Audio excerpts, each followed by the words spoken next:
Welcome back to Let's Play Metal Gear Solid 2.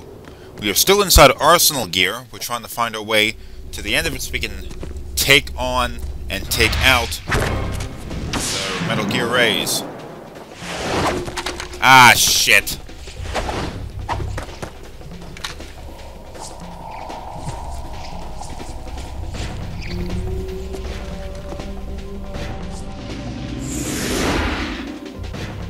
Looks like we have a battle on our hands.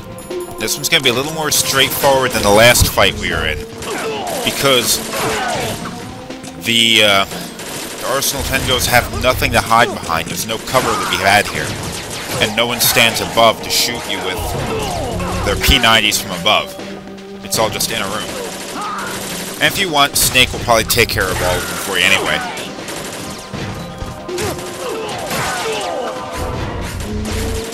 In the last episode, I made note about how the enemy soldiers here are using the P90 weapon there. Oh, look at this. This is just a trick. Vision mail. Yeah, that makes sense. Emit, and what does it say? Content? I can't read it, the words are too small for the screen. In the last episode I had talked about the P90, but I had mentioned that I didn't know what caliber weapon it was. It is made by FN Herstal, and it uses a 5.7 by 28 millimeter round. At least that's what the Wikipedia tells me.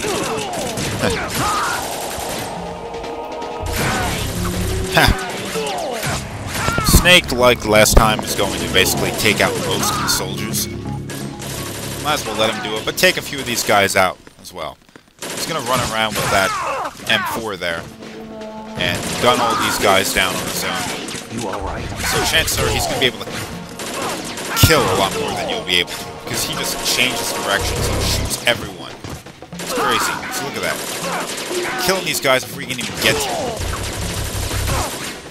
You know, if you want to go and pull out your gun, you can do that type of killing too, but you're never going to be as good as Snake, because you know Snake's awesome. I mean, really. Such a badass.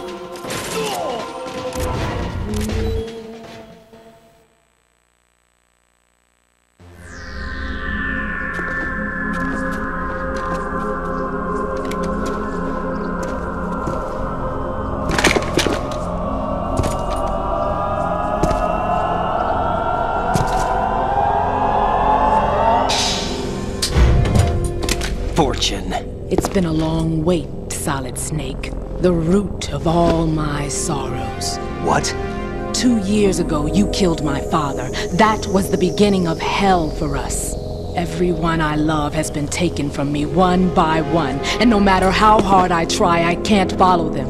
An endless nightmare. The only thing we live for is to see it end. Our wait is almost over.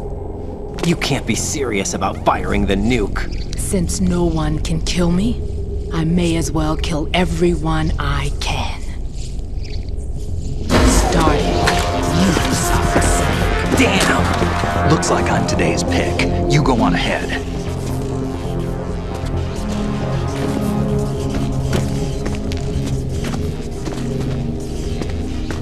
You want eternal rest? I've got it right here.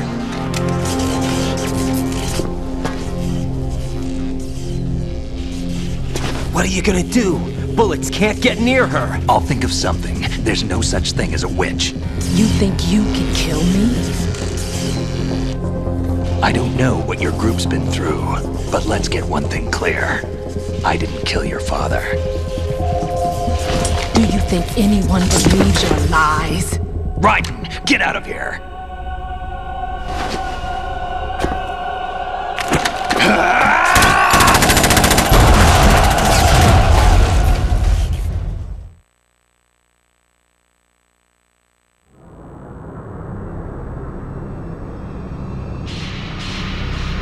Raiden's on his own.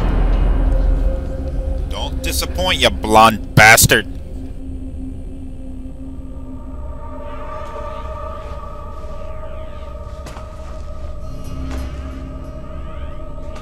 Jack, I've been watching how you fight.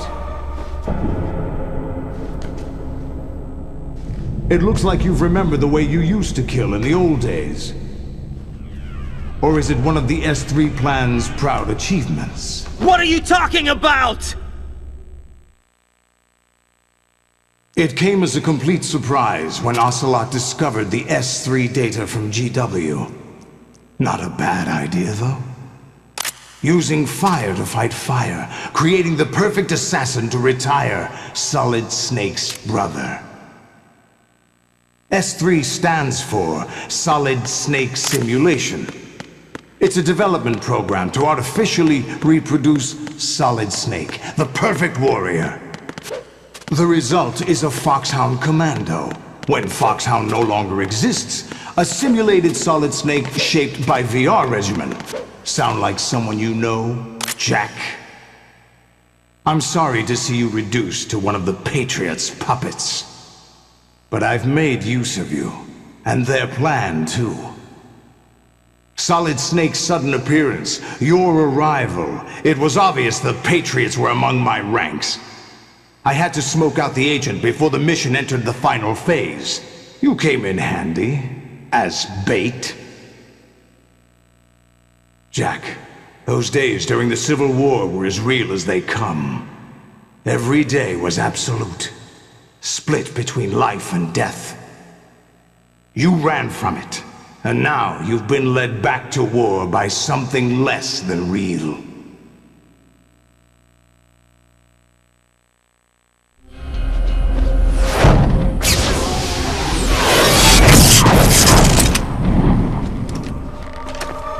No more games, Raiden. At least you know. There's no reason to keep you alive now.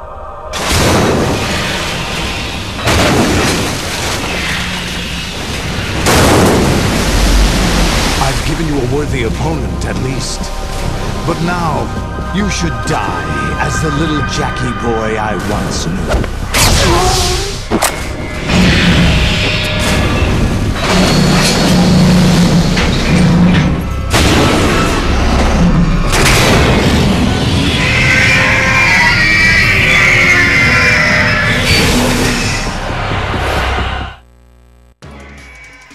Holy shit.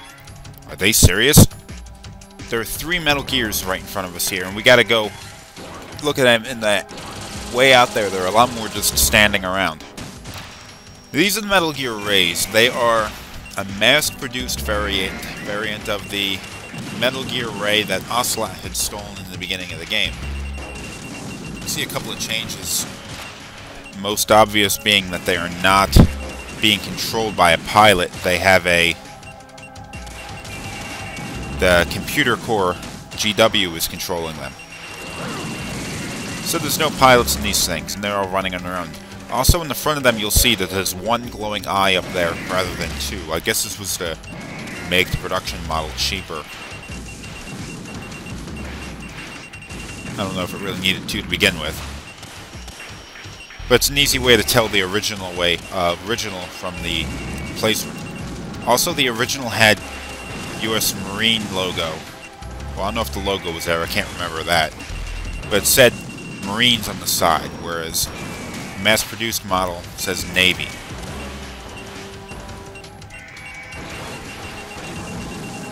Okay, that one is down. We've taken out 1 ray, and it's going to retreat away. Unfortunately, it's going to be replaced by another one.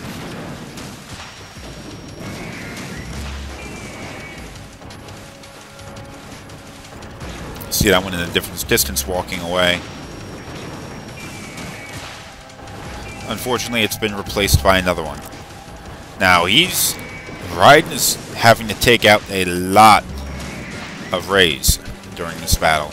And this is insane. But one of the things that I find is kind of funny, despite the fact that Ray is supposed to be a vastly superior version than Rex. Oh, here we go. Lolly lule low. Lolly lule low. Lolly lule low. Yeah. Okay.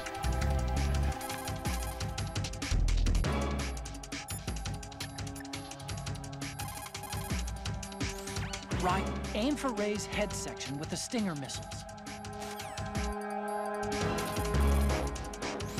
The mass production Metal Gear is unmanned. It's probably under the control of GW, the Arsenal Gear AI. A chaff attack should cause electronic interference and confuse Ray for a moment. Use the opportunity to fire a stinger into it. Like I was saying, despite the fact that Ray is supposed to be vastly superior to Rex, it is remarkably easy to destroy these things. They don't seem to be built to take out people like on foot. And again, neither was Rex. But I'm pretty sure had Raiden been standing here fighting 3 Rexes at a time, he would get his ass handed to him. Remember in Metal Gear Solid we had to destroy the radome, and then we had to go fire missiles into the cockpit. They had a little control pod there. Using grenades to... You can use grenades or any sort of explosive to fight these things, but it's harder. Just stick with the stingers. Ah, shit!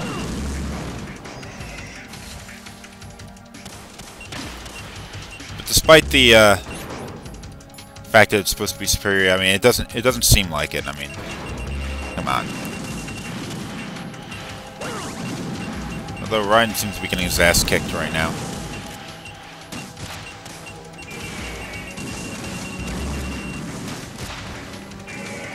Now you can hit them in the face and do damage. That will always work. But you want to hit it in the leg so it falls down on the one knee, at which point its mouth will open. Once that happens, you fire a stinger into its mouth and it does a lot more damage. You can also hit it while it's firing its water beam, or when it's standing there, like opening its mouth for some other reason.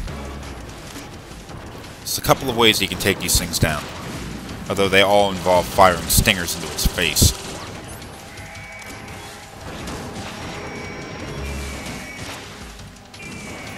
Okay, another one down.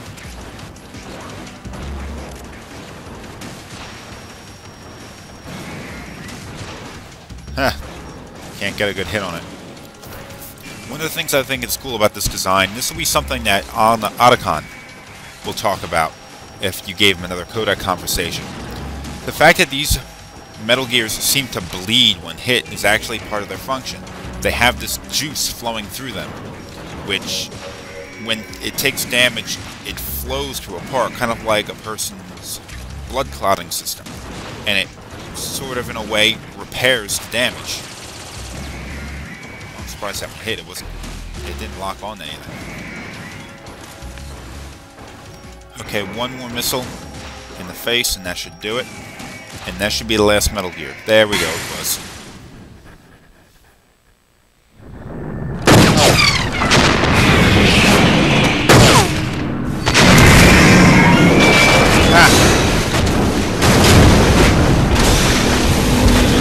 It's no use.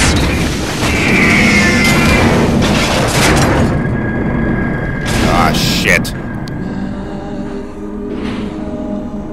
I expected a little more fight than that, Jack.